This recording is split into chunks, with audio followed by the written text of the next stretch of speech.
এই মেয়েকে দেখতে যাবে কে? আমার বাবা যায়, দাদা কিংবা চাচা মুরব্বীদেরকে আমরা পাঠিয়ে দেই। এখন জানি কি এরকম হয় সাধারণত, মেয়েকে দেখবে কে? মুরব্বীরা দেখে। আচ্ছা দেখুন এখানে যে কত বড় একটা গুনাহ আমি করে আছি, হয়তো আমি চাচাকে পাঠালাম, কিন্তু চাচাকে গুনার দিকে আমি ঠেলিয়ে দিলাম। আমি কিন্তু চিন্তা করি নেই চাচা দেখবে কেন মেয়েকে। চাচি নেই, চাচিকে পাঠাতে পারি। চাচার জন্য, আমার বাবার জন্য, আমার দাদার জন্য অন্য একটা মেয়েকে দেখা শরিয়াত এটা বৈধতা দেয়নি। কিন্তু আমরা যে মুরব্বীদেরকে পাঠিয়ে যাই, মুরব্বী বলে যে একটু হাঁটো তো মা, দেখি তোমার চুলগুলো কত লম্বা। প্রত্যেকটা কাজে আমি কিন্তু অনেক গুনাহ করে ফেলছি, কিন্তু মুরব্বী হয়তো বা বোঝে না, আমিও হয়তো বুঝি নাই, মুরব্বীকে পাঠিয়ে দিলাম। এই যে আপনি যে গুনাহ করে নিয়ে আসলেন, এটা গুনার দায়িত্ব এই কিন্তু ছেলে নেবে না। যদি আপনি জানেন, ছেলে জানে না আপনাকে পাঠিয়ে দিয়েছেন, কিন্তু আপনি কি কোনোদিন চিন্তা করেছেন যে অমুকের মেয়েকে আমার দেখার অধিকার শরিয়াত ইসলাম কতটুকু দিয়েছেন? মুরব্বীরা যাবে না। হ্যাঁ, আপনার ওয়াইফকে পাঠিয়ে দেন। আবার চাচি কিন্তু অনেক চালাক একজন মহিলা, তাকে পাঠিয়ে দেন, সে তো তার চুল দেখতে পারবে, এটা বৈধতা। কিন্তু পুরুষ একজন নারীকে আমরা আগে এরকম ছিল, কিন্তু আমরা দেখেছি হাঁটো তো দেখি তোমার কয়টা আঙ্গুল, পাঁচটা ঠিক আছে কিনা, লম্বা একটু দাঁড়াও তো দেখি, একটু হেঁটে দেখি, চুলগুলো দেখি। এই যে যত আমি দেখলাম তত কিন্তু আমার চোখের জিনা নিয়ে আমি চলে আসলাম। কোনোদিন কি মুরব্বী চিন্তা করেছি? না।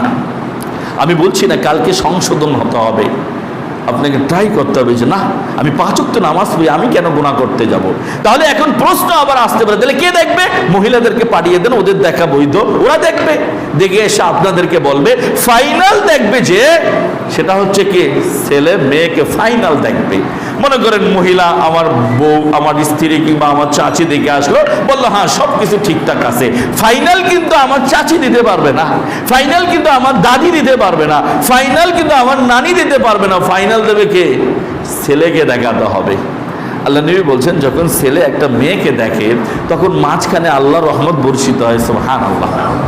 যদি আপনি দেখেন আর যদি আপনার উপর আল্লাহর রহমত বর্ষিত হয়, তাহলে ছেলে পর্যন্ত মেয়ের এখানে আসতে পারবে না। অনেক জায়গায় দেখা যায় শাশুড়িকে মেয়েকে শ্বশুর নিয়ে পালিয়ে গিয়েছে। কেন হয়? যে আল্লাহর রহমত যদি ওখানে বর্ষিত হয়, আপনার ছেলে যেতে পারবে না।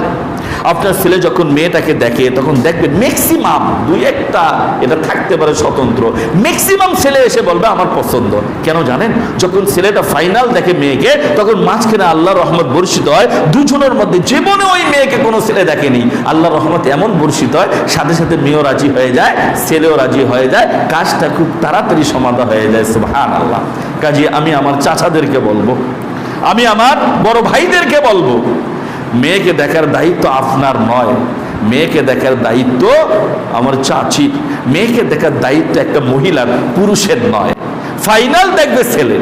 বিবাহ হয়ে গেছে, ছেলে আজ পর্যন্ত মেয়েকে দেখেনি, হঠাৎ করে যদি দেখে, যদি কোনো একটা জিনিস তার অপছন্দ হয়ে যায়, সংসার কিন্তু টিকবে না। তাহলে একটা মেয়ের যখন সংসার ভেঙে যায়, দ্বিতীয় সংসারে যে কত কঠিন একটা, যদি দ্বিতীয় বিবাহ হয় কত যে যুদ্ধ তাকে করতে হয় সাংসারিক জীবনে, এটা আপনি বুঝতে পারবেন না। শেষ পর্যন্ত অনেকে সুসাইড করে ফেলে।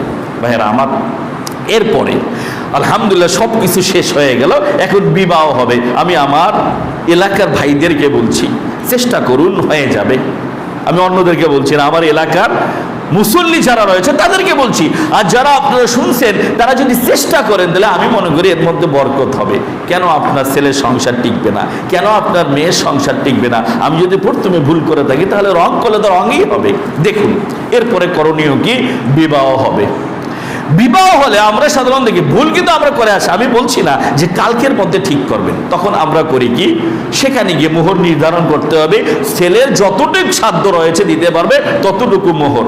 এখন বিভিন্ন কারণে হয়, যাই হোক, আমার বলার উদ্দেশ্য মোহর নির্ধারিত হলো যে কোনো কারণে। আল্লাহ রাসূল সাল্লাল্লাহু আলাইহি ওয়াসাল্লামের জামানার কথা এখন এটা বললে হবে না। সূরা নাস দিয়ে বিবাহ করতেন। ইয়া রাসূলুল্লাহ, আমি কিচ্ছু নাই আমার কাছে, তুমি কি সূরা নাস পড়তে পারো? হ্যাঁ, এটাই পড়ে মোহর নির্ধারণ করে বিবাহ। এখন তো আর এটা হবে না। বলার উদ্দেশ্য হচ্ছে এরপরে আমরা সেখানে বসে একটা নিয়ম করি, সেটা হচ্ছে